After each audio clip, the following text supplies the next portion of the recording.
Good afternoon students. Next question 3 point charges, और ये भी सीबीएसई 2024 का ही क्वेश्चन है, 2024 का ही है। ठीक है। 3 point charges 1 pico coulomb are kept at the vertices of an equilateral triangle of side 10 centimetre. Find net electric field at the centroid of the triangle.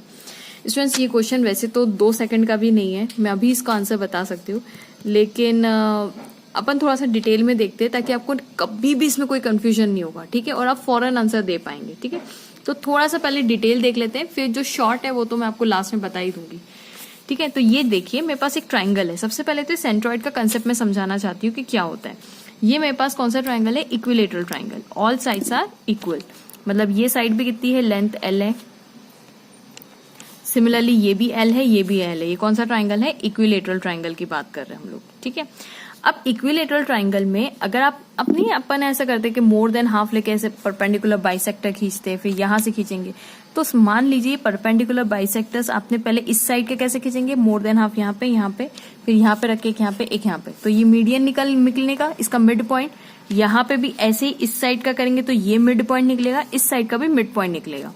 तो दैट्स वाई एडी, बीएफ और EC ये क्या कहलाते हैं? Median of the triangle. ठीक है, अब equilateral triangle के केस में जो मीडियंस होते हैं, मीडियंस जो होते हैं ये 90 डिग्री पे वो करते हैं, क्या बोलते हैं? 90 डिग्री बनाते हैं। जैसे ये डी जो है ये 90 डिग्री साइड के साथ, ये 90 डिग्री पे और ये भी 90 डिग्री पे। ये खासियत होती है इक्विलेटरल ट्राइंगल की। अब क्योंकि जितनी लेंथ इसकी, और ये जो जहां पे, अच्छा ये एडी, ये ईसी और ये बीएफ, ये जो मीडियंस है, ये जहां कट करते हैं एट द पॉइंट ओ, इसको क्या बोला जाता है? This is called the centroid. क्या बोला जाता है? ओ को ही क्या बोलते हैं आप? सेंट्रॉइड। ठीक है, अब देखिए AD, C and BF are the medians of the triangle where median cuts are called the centroid. और वो कहां पे? ओ पे। अब इसकी कुछ खासियत देखिए कि एओ जो होगा, ये एओ वो 2/3 होगा एडी के, ये पूरी लेंथ का 2/3 होगा। सिमिलरली ओबी, ओबी मतलब ये, ठीक है, ओबी भी 2/3 होगा ऑफ द बीएफ। बीएफ मतलब ये, मतलब जो भी ये जो सेंटर पॉइंट, सेंट्रॉइड है ना, सेंट्रॉइड उसकी मीडियन का 2/3 पे कट करता है। ये 2/3 होगा, मतलब इसकी पूरी लेंथ का ये जो होगा 2/3, मतलब ओबी 2/3 ऑफ बीएफ। ये बीएफ है इसका मीडियन, तो ये 2/3 ऑफ बीएफ होगा। ये कितना होगा? ओसी कितना होगा? 2/3 ऑफ ईसी होगा। ओके, अब क्योंकि ऑल सिमेट्री, मतलब आप देखेंगे तो ट्राइंगल बिल्कुल सिमेट्रिक है, ये हाफ इस हाफ के बराबर है, तो सिमिलर ट्राइंगल है, तो no doubt we can say like this कि एडी, सीएफ और बीएफ आर इक्वल, है ना, मीडियंस की लेंथ इक्वल होगी। तो AO is equal to BO and OC, ये भी इक्वल होते हैं। ये किसकी खासियत? मैं इक्विलेटरल ट्राइंगल की बात कर रही हूँ, मतलब ये जो एओ है, ये एओ है, ये एओ, ये बीओ और ये ओसी, ऑल आर इक्वल। आपस में सबके सब कैसे होंगे? इक्वल होंगे। ठीक है, तो इतनी बात हमें समझ में आई ट्राइंगल, इक्विलेटरल ट्राइंगल के बारे में। अब मैंने, अगर मुझे ये एडी, हमें क्या बोला गया कि भाई जो एओ है वो 2/3 किसके है? एडी के, ये हमें बोला गया, ये वाला, तो हमें एडी तो निकालना पड़ेगा ना। तो देखिए ये एडी निकालने के लिए can we write it like this कि P/H, मतलब ये वाला ट्राइंगल देखिए, कौन सा ट्राइंगल? इन ट्राइंगल ए बी डी में देखिए। ठीक है, ए बी की लेंथ कितनी है? एल दे के रखिए, तो क्या P/H साइन थीटा होता है? बिल्कुल सही है। तो P क्या है? एडी, और H क्या है? हाइपोटेनस क्या है? A B, that is equal to sine 60, क्योंकि 60 बनाते हैं इक्विलेटरल एंगल। ठीक है, ये 60 हो गया, तो यहाँ पे एडी की वैल्यू निकल जाएगी, ये एडी यहाँ पे as it is. A B की वैल्यू कितनी? A B is equal to L, तो L√3, मतलब ये हमारा जनरल फॉर्मूला आ गया। एडी की लेंथ भी निकाल ली हम लोगों ने। अब एओ निकाल सकते हैं, 2/3 ऑफ एडी, है ना, 2/3 ऑफ एडी। एडी कितना निकला? L√3/2। देखिए L√3/2, ये 2 से 2 कैंसिल, √3 से 3 करेंगे तो L/√3 बचेगा। ठीक है, ये यहां तक। अब सिमिलरली क्योंकि एओ, बीओ और सीओसी सबके सब इक्वल है आपस में, तो इन सबका लेंथ कितना होगा? L/√3, यानी एओ हमारा ये निकल गया है ना, ये ट्राइंगल था हमारे पास, याद कीजिए, ये एओ, ये ओ था बीच में, ये ए, ये बी और ये सी, तो ये जितना है ये भी उतना ही है और ये भी उतना ही है। करेक्ट है? आप खुद भी देख सकते हैं कि ये अगर पूरा 60 डिग्री है तो आधा कितना होगा? 30। सिमिलरली ये भी 30, तो अगर ये एंगल इसके बराबर, मतलब 2 एंगल अगर बराबर होते तो उसके सामने वाली साइड क्या होती है? इक्वल, यानी ये इसके बराबर, यानी ये और ये आपस में क्या होंगे, बराबर ही होंगे। ठीक है, are you getting my point? तो ये मैं एक और बार बना देती हूँ, अगर जिसको समझ में आ गया तो थोड़ा सा वीडियो आगे बढ़ा लीजिएगा। ठीक है, तो ए बी सी, अगर ये 30 है तो ये भी 30 होगा, क्योंकि ये पूरा 60 है, ये पूरा 60 है, पूरा 60 है तो हाफ 30 होगा। तो देखिए इस ये अगर दो एंगल्स आपस में इक्वल है तो इसकी ऑपोजिट साइड्स आपस में बराबर होती है, तो इसका मतलब ए ओ और बी आपस में बराबर होंगे, हम वही क्लेम कर रहे हैं। ठीक है, तो सबकी लेंथ कितनी होगी, L/√3। अब हम अपने क्वेश्चन की तरफ आते हैं। हमारे क्वेश्चन में ये ट्राइंगल इक्विलेटरल दिया हुआ है और जो चार्जेस ए बी सी पे बैठे हुए कितने हैं, 1 पिकोकूलम बैठे हुए, करेक्ट। और इसकी जो लेंथ हमें देके रखी है ट्राइंगल की, वो कितनी देके रखी है, 10 सेंटीमीटर। 10 सेंटीमीटर। अब ये 10 सेंटीमीटर चारों यहाँ सब जगह, मतलब इक्विलेटरल है तो सब जगह वही होगा। तो अब हम अपना क्वेश्चन स्टार्ट करते हैं। सबसे पहले इसमें डायग्राम्स में बना लेते हैं। हमें क्या निकालना है, क्वेश्चन ये पूछा है find the net electric field at the centroid O. तो इक्विलेटरल ट्राइंगल है, ये इसका सेंट्रॉइड है और ये इसकी मीडियंस मैंने बना दी है।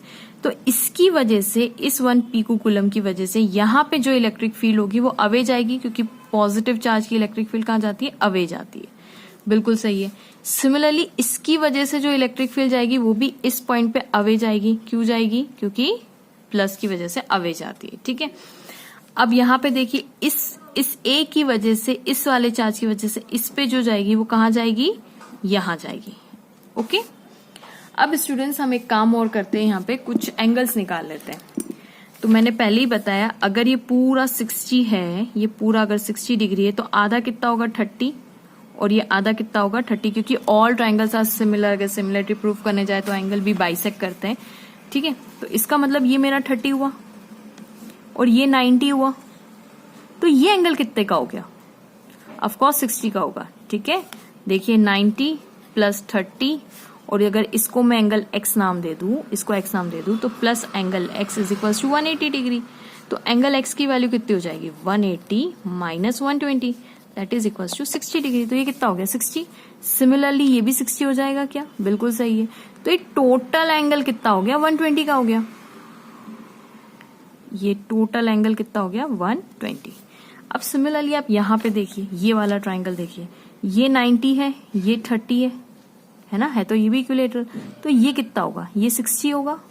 सिमिलरली ये भी कितना होगा, 60। तो ये पूरा एंगल बिटवीन दिस कितना होगा, ये पूरा एंगल होगा 120 का। ओके, अब स्टूडेंट्स यहाँ पे देखिए, ये बी पॉइंट की वजह से यहाँ पे जो इलेक्ट्रिक फील्ड जा रही है, इसको मैं नाम देती हूँ electric field at the point O due to B. इसमें इसको नाम देती हूँ electric field at the point O due to C. इसको मैं नाम देती हूँ electric field at the point O due to A. Correct है, ठीक है। अब मैं यहाँ पे इसका वो बना लेती हूँ, क्या बोलते हैं, फ्री बॉडी डायग्राम बना लेती हूँ। ये पॉइंट है मेरा ओ, यहाँ पे जो जा रही है मेरी इलेक्ट्रिक फील्ड EOB जा रही है, यहाँ पे देखिए EOB, और यहाँ पे जो जा रही है मेरी इलेक्ट्रिक फील्ड वो कितनी जा रही है, EOC जा रही है। और सिमिलरली यहाँ पे जो जा रही है वो जा रही है EO और A, और इन दोनों के बीच में जो एंगल बन रहा है दैट इज 120 डिग्री। अब इसका रिजल्टेंट अगर हम निकालें तो कहीं यहाँ पे जाएगा वो,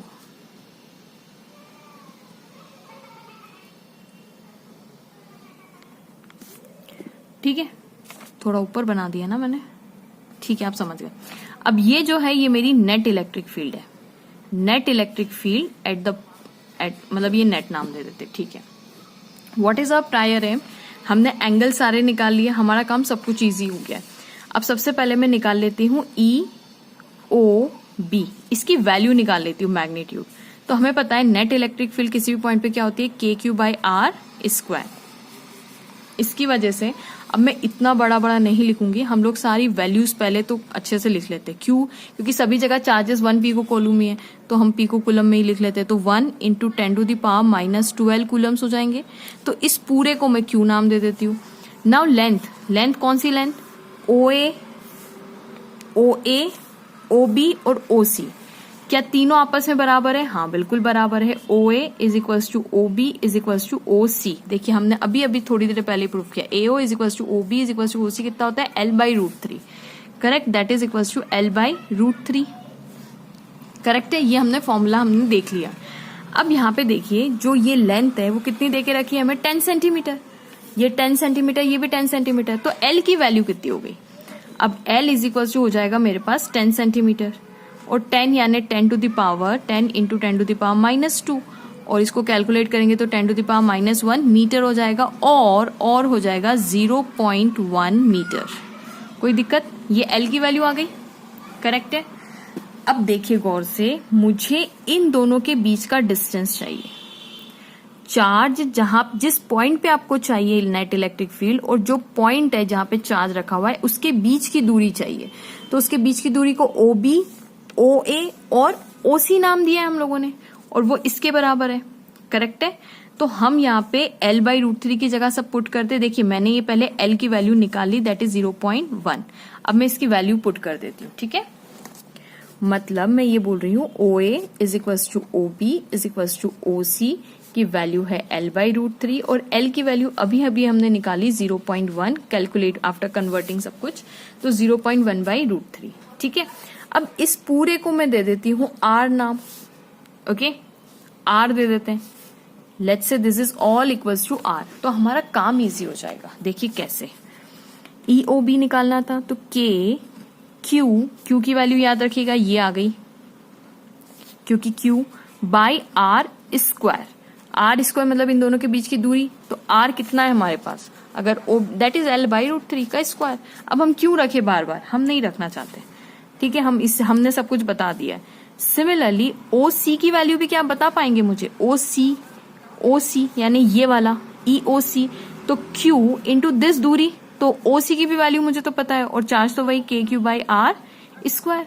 ओहो, क्या पता चल गया कि EOB is equals to EOC के बराबर है, and this is, let's say इसको नाम दे देते हैं E0।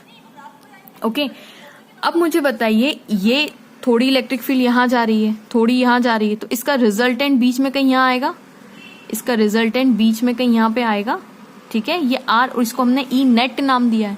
तो E नेट निकालने का तरीका क्या है, बिल्कुल आप सही सोच रहे, रिजल्टेंट वाला फॉर्मूला लगाएंगे, which is equals to under root of A square plus B square plus 2AB cos theta. याद रखिएगा, theta is the angle between A and B।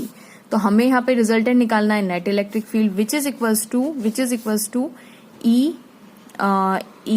मैं डायरेक्ट लिख दूं E0 square plus E0 square plus 2E0 into E0 B की जगह। क्यों, क्योंकि हमने क्या माना हुआ है, E0 is equals to EOB is equals to EOC माना हुआ है। ठीक है, यहां से तो मैंने इसको, अब ये EOB की जगह और EOC की जगह मैं क्या रख सकती हूँ, E0, क्योंकि दोनों के मैग्नीट्यूड क्या है, बराबर है।